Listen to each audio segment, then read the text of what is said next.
Γεια σας σε όλους και πάλι. Πέρασε μια εβδομάδα από την προηγούμενη φορά που κάναμε το βίντεο για την ευτυχία.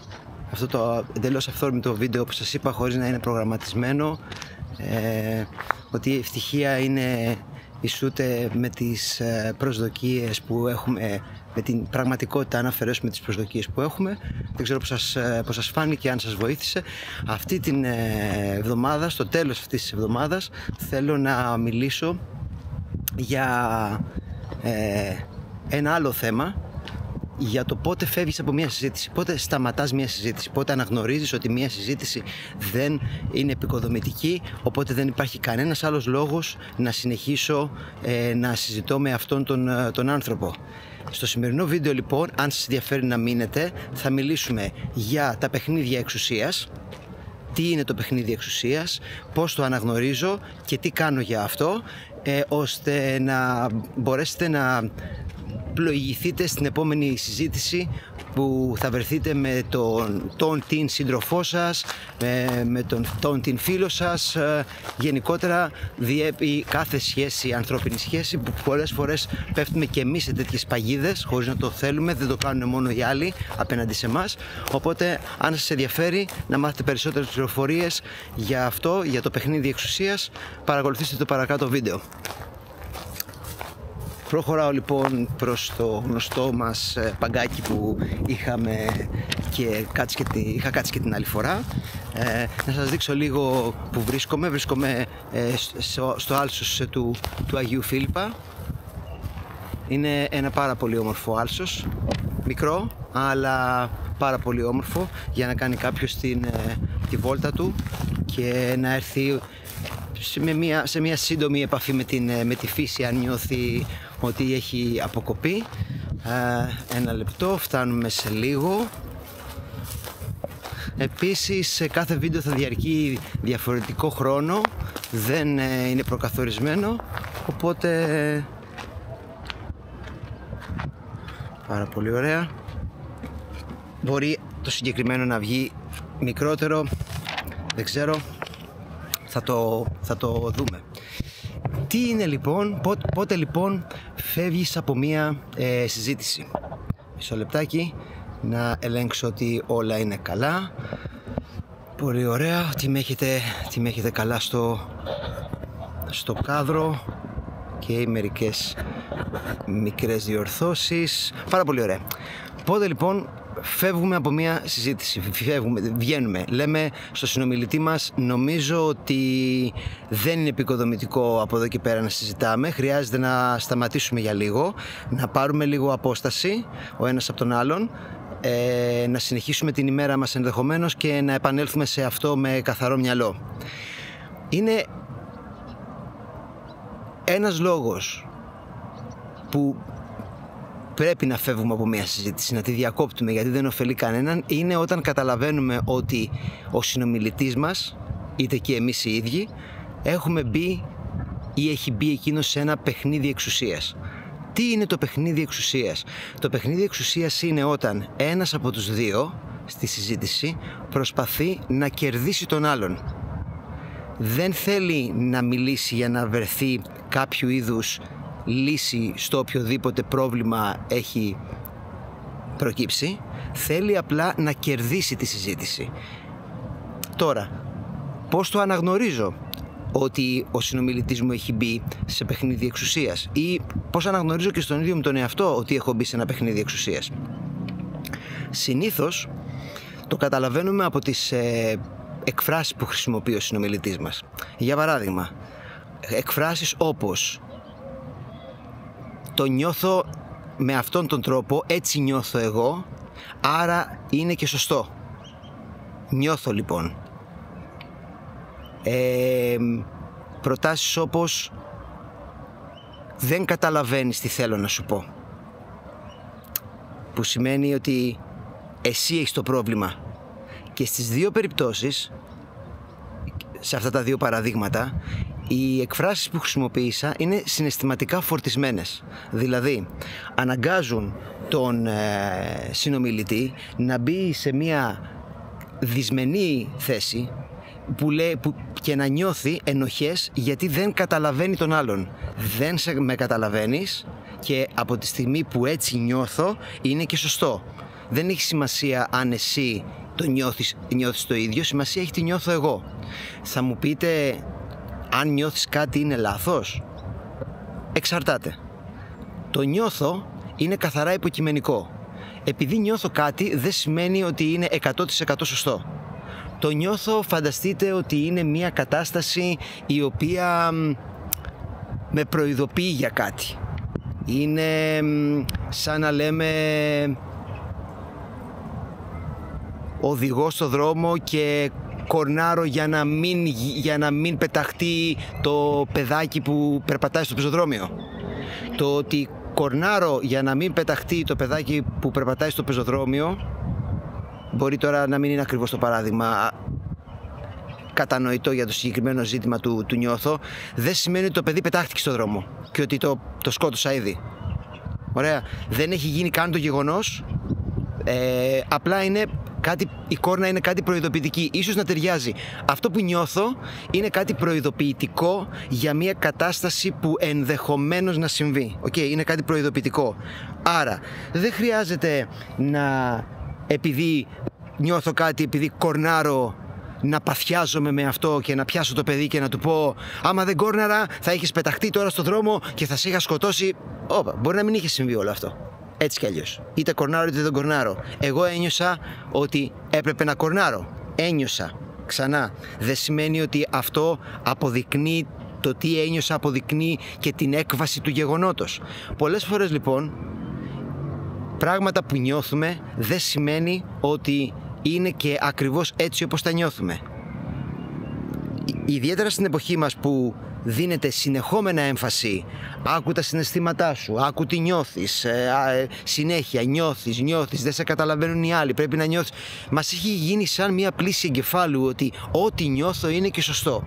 Φανταστείτε λοιπόν, έχω τσακωθεί με την σύντροφό μου, με τη σύζυγό μου και βγαίνω στο δρόμο να περπατήσω.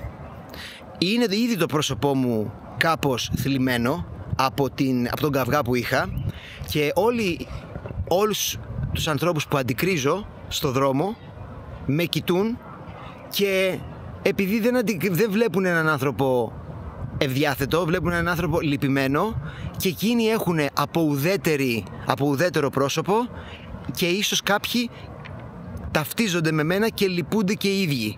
Εγώ τώρα βλέπω όλο τον κόσμο να είναι θλιμμένος και ουδέτερος, γιατί εγώ το προβάλλω σε αυτούς.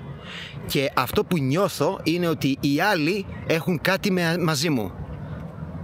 Στην πραγματικότητα όμως οι άλλοι δεν έχουν κάτι μαζί μου. Έτσι δεν είναι? Εγώ νιώθω έτσι προς τους άλλους. Να λοιπόν ένα 38 παράδειγμα ότι αυτό που νιώθω δεν σημαίνει ότι είναι και η πραγματικότητα. Άρα βεβαίως και νιώθουμε πράγματα, βεβαίως και τα λαμβάνουμε υπόψη μας, αλλά μέχρι εκεί τα λαμβάνουμε υπόψη μας. Δεν σημαίνει ότι είναι η πραγματικότητα αυτό το οποίο νιώθω εγώ. Διότι εάν η πραγματικότητα ήταν αυτό που νιώθω, σημαίνει ότι ο κάθε ένας από εμάς ως μονάδα θα είχε την δική του πραγματικότητα, γιατί θα ένιωθε και διαφορετικά. Οπότε, έχοντας ο καθένας την δική του πραγματικότητα, θα ήταν αδύνατον να συνεννοηθούμε, διότι ο καθένας θα ζούσε σε μια εντελώς δική του πραγματικότητα. Άρα καταλαβαίνετε ότι τα συναισθήματα και αυτό που νιώθουμε είναι ένα αναπόσπαστο χαρακτηριστικό της ανθρώπινης ύπαρξης. Να δω λίγο ότι όλα είναι καλά και ότι είμαι μέσα στο κάδρο και δεν έχω φύγει και τραβάω ό,τι θέλω. Ωραία. Γιατί σβήνει από την κάμερα και δεν βλέπω αν πραγματικά τραβάω τον εαυτό μου και σας μιλάω. Είναι λοιπόν ένα αναπόσπαστο κομμάτι της ανθρώπινης ύπαρξης, αλλά δεν είναι το μοναδικό κομμάτι της ανθρώπινης ύπαρξης. Οπότε από τα πολλαπλά τμήματα που έχουμε, από τις πολλαπλές διαδικασίες που έχουμε σαν άνθρωποι, εάν αυτόματα υιοθετήσουμε μόνο μία και κάνουμε αυτήν ως οδηγό, προφανώς χάνουμε την ισορροπία με όλες τις υπόλοιπες και το τι είχαν οι υπόλοιπες να προσφέρουν σε αυτό το οποίο νιώθαμε. Όπως για παράδειγμα η εκλογήκευση των πραγμάτων, όπως σε αυτό που σας είπα, με το ότι είμαι εγώ ενοχλημένος και βλέπω όλο τον κόσμο να είναι ενοχλημένος απέναντί μου. Άρα, μέχρι στιγμής έχουμε καλύψει τι είναι το παιχνίδι εξουσίας, να χρησιμοποιώ προτάσεις και εκφράσεις στο λόγο μου οι οποίες είναι συναισθηματικά φορτισμένες, για να αναγκάσω τον άλλον άνθρωπο να μπει σε μια κατάσταση ενοχής και ενδεχομένως και άμυνας, να αρχίσει να λέει δεν συμβαίνει αυτό που νομίζεις εσύ, δεν είναι έτσι, αρχίζει να προσπαθεί να αποδείξει ότι δεν είναι ελέφαντας. Ξαφνικά του έχουμε πετάξει πάνω του κάτι το οποίο δεν είναι στην πραγματικότητα, δεν με καταλαβαίνεις. Δεν σε καταλαβαίνω εγώ ή εσύ δεν εκφράζεις σωστά το τι νιώθεις για να σε καταλάβω. Οπότε βλέπετε, προσπαθεί να θυματοποιήσει ο συνομιλητής μας, να θυματοποιήσει ο ένας από τους δύο συνομιλητές τον άλλον, βάζοντάς τον σε μια δυσμενή θέση, να τον κάνει να νιώσει ενοχές και έτσι να οπισθοχωρήσει νιώθοντας ενοχές, οπότε ο άλλος να κερδίσει. Γι' αυτό λέμε παιχνίδι εξουσίας. Οπότε ξέρουμε τι είναι το παιχνίδι εξουσίας, ξέρουμε τώρα πώς το αναγνωρίζουμε όταν νιώθουμε ότι είναι συναισθηματικά φορτισμένη η συνομιλία με τον άλλον. Τώρα, τρόπος αντιμετώπισης.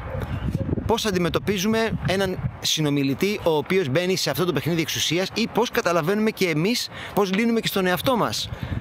Δεν θέλουμε να πέσουμε εμείς στην ίδια παγίδα και να παίξουμε παιχνίδια εξουσίας με τον συνομιλητή μας. Ο ασφαλέστερος τρόπος είναι να χρησιμοποιούμε γεγονότα τα οποία στο λόγο μας, τα οποία συνοδεύονται από συγκεκριμένα δεδομένα. Αυτά τα δύο, αυτός ο συνδυασμός είναι συναισθηματικά ουδέτερος. Δηλαδή, ας υποθέσουμε ότι σε ένα ζευγάρι έχει δημιουργηθεί απόσταση και η σύντροφος, η σύζυγος, μιλάει στον σύζυγό της και του λέει ότι αντί να του πει ότι με έχεις παραμελήσει και δεν με καταλαβαίνεις και δεν ήσουν αυτός που είσαι και χάλασες και αλλιώς σε γνώρισα και όλα αυτά τα οποία είναι επιθετικά, παθητικά, passive aggressive, το παίζω λίγο θύμα αλλά ταυτόχρονα σου επιτίθομαι και γι' αυτό δηλαδή δεν προσφέρουν τίποτα στη συζήτηση, το πάει και λέει δεν θέλω να παίξω κάποιο παιχνίδι εξουσίας, δεν θέλω να κερδίσω τη συζήτηση, θέλω να βγάλω ένα επικοδομητικό αποτέλεσμα, γιατί όντως έχω χαθεί και εγώ με τον σύντροφό μου και εκείνος από εμένα. Δεν ξέρω ποιος φταίει, δεν θέλουμε να πιάσουμε τώρα ποιος, αν έκανε η κότα το αυγό ή το αυγό την κότα. Είναι αλληλεπίδραση οι σχέσεις και οι δύο μας για τους δικούς μας λόγους λίγο απομακρυνθήκαμε αυτό το διάστημα. Πάρα πολύ ωραία. Τι κάνουμε λοιπόν? Χρησιμοποιούμε γεγονότα με δεδομένα. Λες λοιπόν, αγάπη μου, έχουμε να βγούμε μαζί για ένα ρομαντικό δείπνο πάνω από 2 μήνες. Αυτό είναι ένα γεγονός. Δεν είναι κάτι το οποίο το βγάζει από τη σφαίρα της φαντασίας της. Είναι ένα γεγονός. Και το δεδομένο πάνω σε αυτό, το γεγονός και δεδομένο, διότι θυμάσαι την τελευταία φορά που πήγαμε στο τάδε μαγαζί στο Πειραιά, ήταν πριν την τάδε του μηνός. Και αυτό είναι αυτό δεν έχει κάποια συναισθηματική φόρτιση. Αυτό είναι μια τελείως ξεκάθαρη και ουδέτερη προσέγγιση. Και εκείνη τη στιγμή δεν καταλαβαίνει ο συνομιλητής σου ότι δεν προσπαθείς να κερδίσεις τη συζήτηση, αλλά προσπαθείς να προάγεις τη σχέση λέγοντας ότι παρατήρησα αυτό από την πλευρά μου, δεν ξέρω αν το έχεις παρατηρήσει και εσύ, αν το έχεις παρατηρήσει και εσύ καλώς, αν δεν το έχεις παρατηρήσει το φέρνω στην επιφάνεια, ώστε να δούμε από τη στιγμή που και οι δύο είμαστε σύμφωνοι ότι θέλουμε να διατηρήσουμε αυτή τη σχέση και όχι να την καταστρέψουμε και να πάρουμε διαζύγιο για παράδειγμα, να δούμε τι μπορούμε να κάνουμε για να λύσουμε αυτό το πρόβλημα. Γιατί για εμένα σαν άνθρωπο είναι πολύ σημαντικό να βγαίνουμε 1 με 2 φορές το μήνα, το κανονίζει το ζευγάρι αυτό τέλος πάντων, να τρώμε έξω. Ωραία. Εδώ δεν κατηγορείς κάποιον, δεν αρχίζεις να του απαγγέλεις να του επιτίθεσαι και να του απαγγέλεις κατηγορίες που δουλεύεις από το πρωί μέχρι το βράδυ και έχεις εξαφανιστεί από τη ζωή μας και δεν σε βλέπω εγώ, δεν σε βλέπει το παιδί ενδεχομένως αν υπάρχει ή οτιδήποτε άλλο. Εδώ είναι ένα τεράστιο κατηγορώ, είναι τελείως διαφορετικό. Εδώ σε κατηγορώ για αυτό το πράγμα και ξεχνάω ότι και εσύ είσαι άνθρωπος και μπορεί να σε έχει συνεπάρει και σένα η καθημερινότητα, να σε έχουν συνεπάρει και σένα διάφοροι προβληματισμοί, οπότε δεν αρχίζω να δείχνω το δάχτυλο και να σου λέω εγώ που είμαι ο τέλειος και εσύ που κάνεις αυτό. Το επικοινωνώ.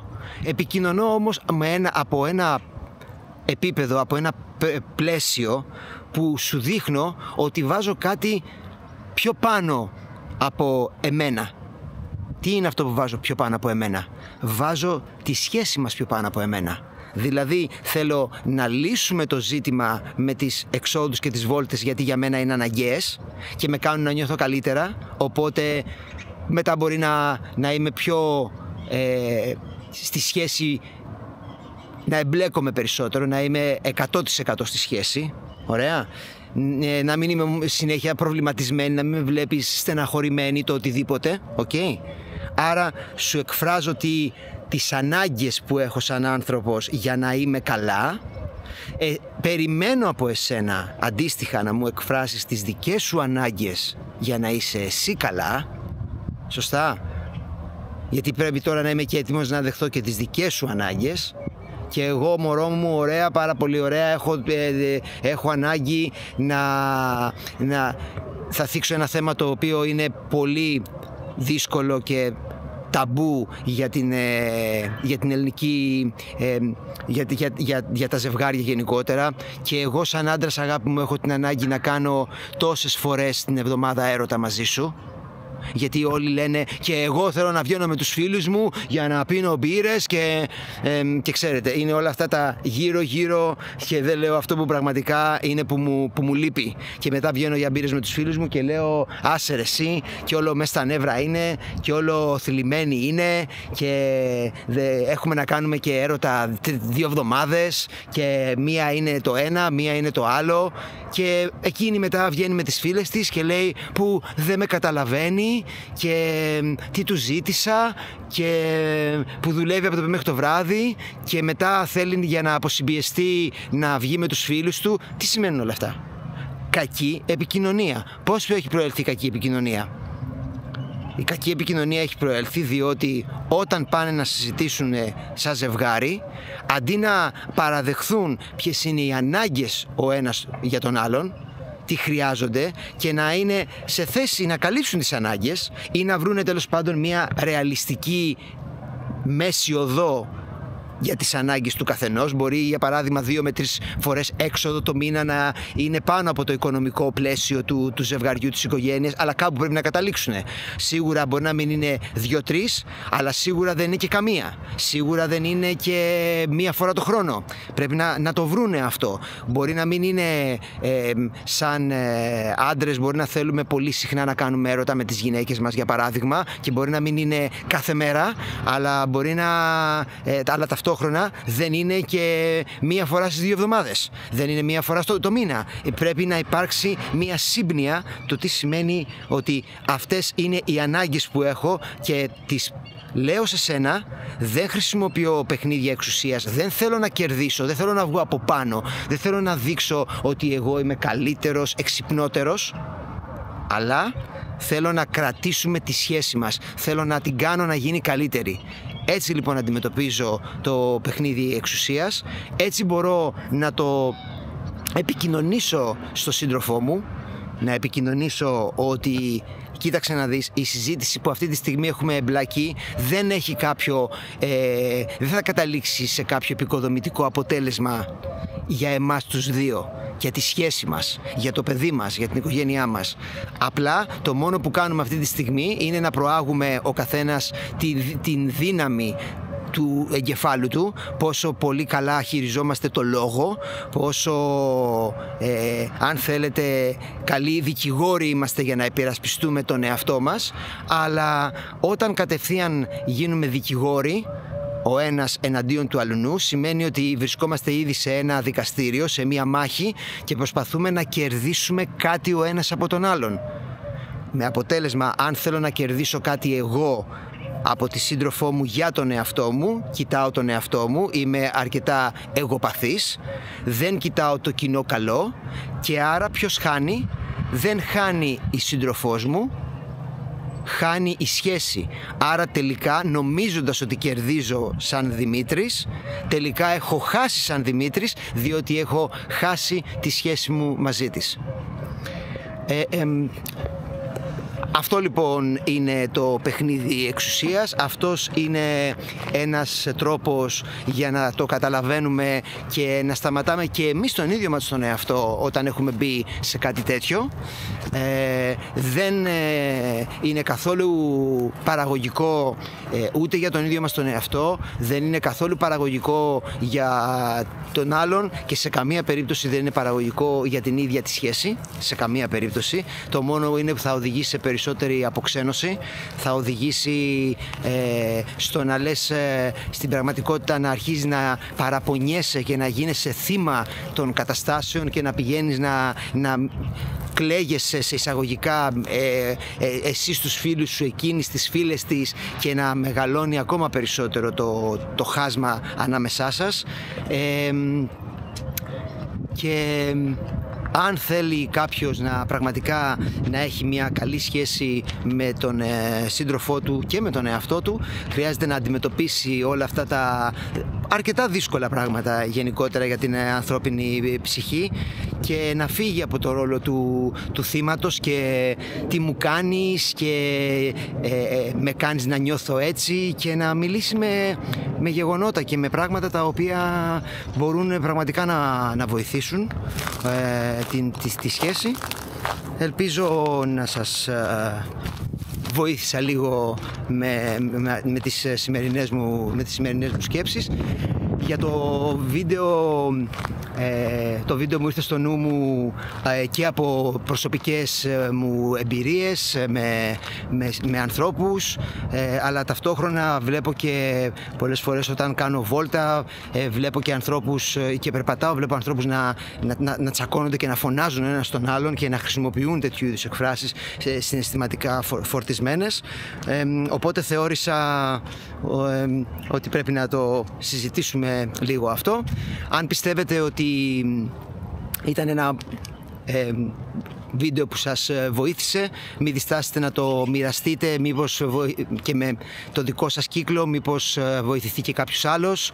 Πολλές φορές τα πιο απλά πράγματα είναι αυτά που δίνουν απαντήσεις. Έχουμε μπλέξει σε μια εποχή υπερπληροφόρησης και ξεχνάμε τα πολύ πολύ απλά πράγματα και να τα πούμε με έναν απλό λόγο και με έναν αυθόρμητο τρόπο, όπως αυτή τη στιγμή κάνω σε αυτό το βίντεο. Μην διστάσετε λοιπόν να το μοιραστείτε με τον περίγυρό σας όλο αυτό. Αν σας αρέσει, πατήστε like, κάντε και subscribe στο κανάλι. Θα βοηθήσετε να το βρουν και άλλοι άνθρωποι αυτό και να βοηθηθούν και εκείνοι, έστω με το δικό τους τρόπο.